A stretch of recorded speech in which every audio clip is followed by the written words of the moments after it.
Un jour une légende. Épisode 3. Angélique Kidjo. Angélique Kidjo, née le 14 juillet 1960 à Ouidah au Dahomey, actuel Bénin, est une autrice-compositrice et chanteuse franco-béninoise, vivant entre New York aux États-Unis et Paris en France. Lauréate entre autres de 5 Grammy Awards, du Polar Music Prize 2023, du Danish Music Award, remporté face à Mariah Carey en 1995, du Crystal Award 2015, du Ambassador of Conscience Award 2016, de 5 doctorats honoris causa dans les plus prestigieuses universités d'Europe et d'Amérique, ainsi que des dizaines d'autres distinctions à travers le monde. Régulièrement classée parmi les personnalités les plus influentes du monde, elle est connue pour la diversité de ses influences musicales, son engagement civique et humanitaire comme ambassadrice internationale de l'UNICEF. Selon le New York Times, elle est probablement la vocaliste internationale la plus respectée d'Afrique.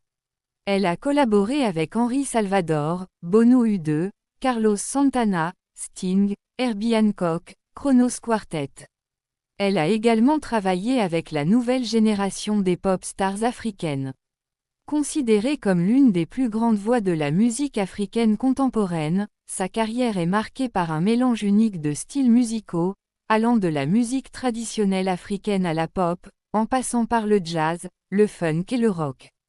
Kidjo utilise sa musique pour aborder des thèmes tels que les droits humains, l'égalité des sexes et la justice sociale. Angélique Kidjo commence sa carrière à l'âge de 6 ans à travers la troupe de théâtre de sa mère et les danses traditionnelles du groupe Les Sphinx. Elle enregistre ensuite l'album Pretty qui contient les chansons Ninive et GBE Agossi en hommage à Bella Bello, une chanteuse togolaise qui fut l'une de ses sources d'inspiration. Cet album lui donne l'opportunité d'entamer une tournée en Afrique de l'Ouest.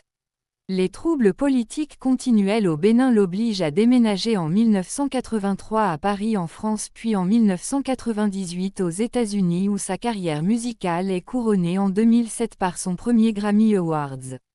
Militante engagée, notamment pour les droits des enfants et l'éducation, elle est ambassadrice de bonne volonté de l'UNICEF depuis 2002. Elle a créé en 2006 à Washington, États-Unis, la Fondation Batonga afin d'aider des jeunes filles en difficulté en leur offrant des bourses scolaires pour assurer leur éducation.